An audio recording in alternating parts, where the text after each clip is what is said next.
फिरौन की बांदी मुसलमान हो गई, औरत जात कमजोर, फिर बांदी हो तो नौकरानी हो तो और कमजोर, फिर बांदी हो जर खरीद तो और कमजोर, मुसलमान हो गई।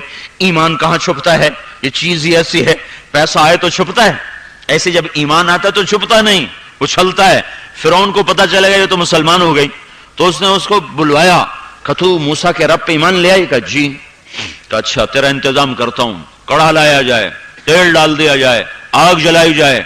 तेल खोलने लगा और आग भड़कने लगी। उसने उसकी दो बेटियां थी, उनको पकड़वा लिया, एक दूध पीती, एक उंगली पकड़ के चलती। तो कहने लगा अब बोल, अगर मुझे रब मानेगी तुझे जिंदगी बख्श दूंगा और तेरा घर सोने चांदी से भर दूंगा, और अगर तूने मूसा के रब को रब माना, पहले तेरी बेटियों को जलाऊंगा फिर तुझे जलाऊंगा, अब बता तू क्या फैसला करेगी? वो कहने लगी ये तो मेरी दो हैं, और होती तो मैं वो भी अल्लाह पे कुर्बान कर देती।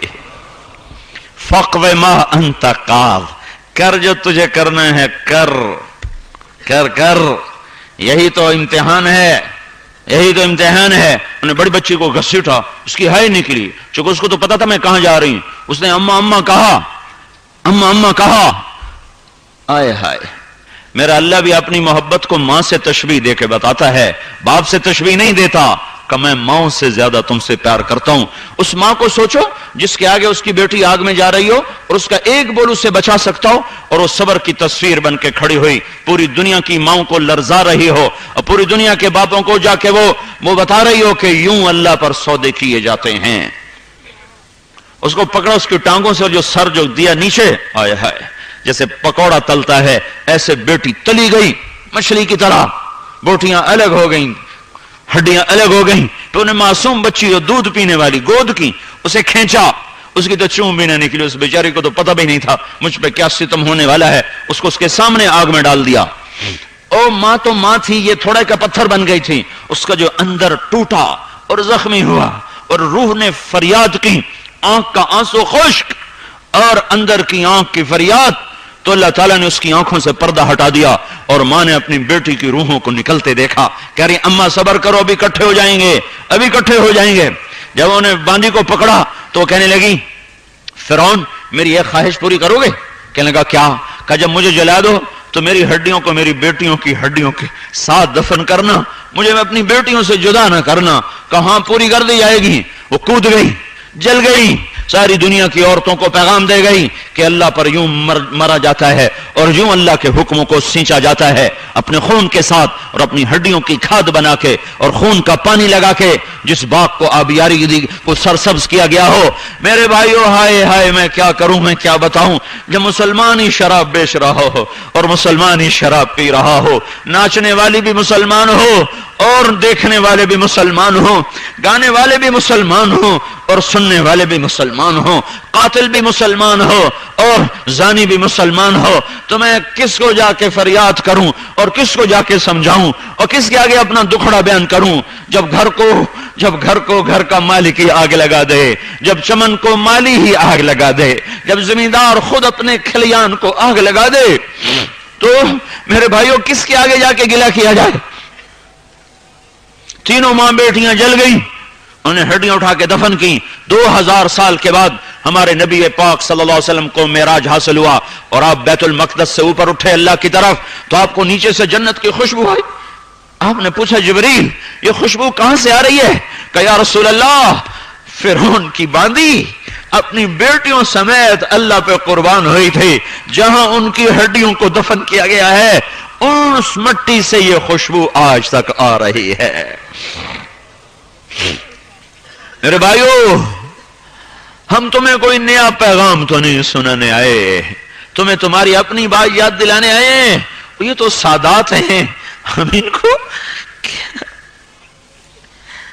इनको याद, ये तो इनका काम था। हम तो हिंदू से मुसलमान, इन्हीं लोगों के बाप दादा ने हमें मुसलमान किया, इनकी विरासत, इनके घर से निकली हुई चीज। जब इमाम हुसैन ने फरमाया कहो इनसे हमें नमाज पढ़ने दो, तो शिमर ने कहा तुम्हारी नमाज कबूल नहीं है, تو امام حسین نے فرمایا جن کی بدولت تمہیں نماز ملی ان کی قبول نہیں ہے، جن کے طفیل تمہیں نماز ملی ان کی قبول نہیں ہے اور تمہاری قبول ہے؟ کہ چلو اللہ اکبر، این تیروں کی بوچھار میں نماز شروع کر دی. یہاں سیاسی میٹنگ میں نماز ضائع ہو رہی ہے، سیاسی جلسوں میں نماز ضائع ہو رہی ہے، تاش کے پتوں پہ نماز ضائع ہو رہی ہے، چند ٹکوں پہ نماز ضائع ہو رہی، انہیں برستے تیروں میں سر زمین پہ رکھ دو. یہ کیسا ظلم و ستم، اس کو ظالمی کوئی نہیں کہتا. اللہ کے نبی نے فرمایا تمہیں بتاؤں سب سے بڑا ظالم کون ہے؟ تو کون کا نماز چھوڑنے والا سب سے بڑا ظالم ہے. الجفا کل الجفا، الجفا کل الجفا، ظالم بڑا ظالم، ظالم بڑا ظالم. کون کون کا جو اذان سنے اور نماز نہ پڑھے.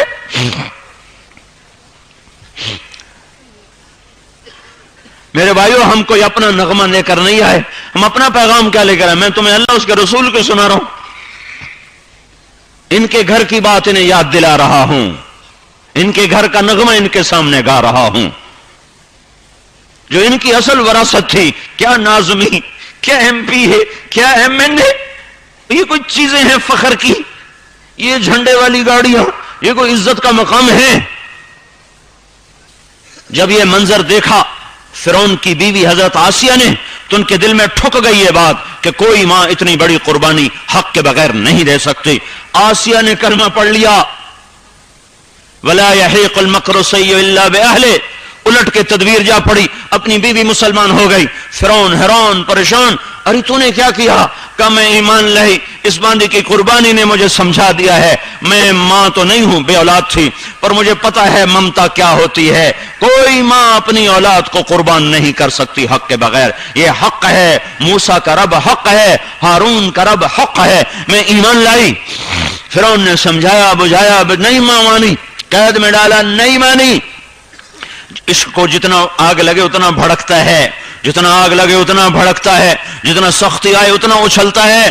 وہ عشق کی آگ اور بھڑکی اور بھڑکی. عاشقوں میں عشق کما میں دل رکھیں وانگ پہاڑاں ہو، سائے سائے بدیاں ہزار علام ہیں، کر جانے باغ بہاراں ہو. منصور جائے چک سولی دیتے جڑے واقف کل اسراراں ہو. سجدیاں سر چائی نبا ہو، توڑے کافر کہن ہزاراں ہو.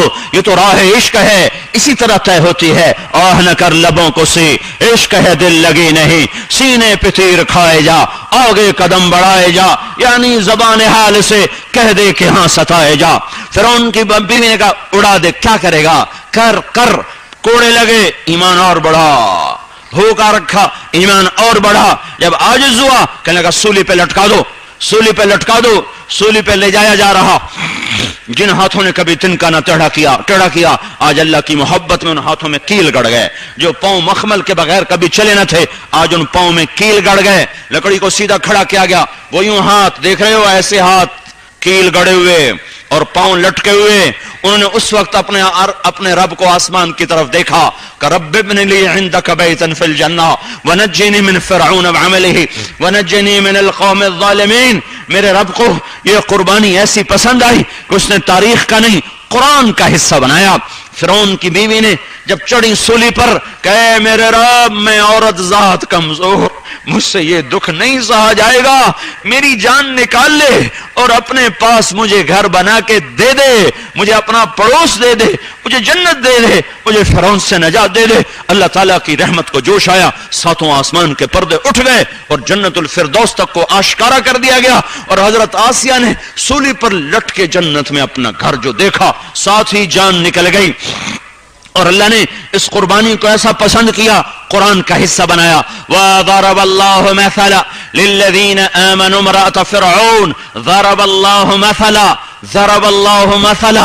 میں تمہیں اس کا ترجمہ کیسے کر کے بتاؤں؟ او جمال دین والو، سات کا بعد رحیم یار خان والو، اے ساری دنیا کے ایمان والو، آ جاؤ آ جاؤ، تمہیں ایک عورت کی کہانی سنوں. ضرب اللہ مثلا، ترجمہ کچھ اور ہے اور مراد کچھ اور. مراد یہ جو میں بتا رہا ہوں، او عورتوں آ جاؤ، او مردو آ جاؤ، آ جاؤ پاکستان والو، ہند و سندھ والو، خواتین و حضرات آؤ، میرے بندو آؤ، سنو میری بندیوں سنو، تمہیں ایک عورت کی کہانی سناؤں جو اپنے رب پہ قربان ہو گئی، جو جان کا سودا کر کے رب کو راضی کر گئی، اور اس کا رب اس پہ ایسا راضی ہوا کہ اس نے اسے قرآن کا حصہ بنا دیا۔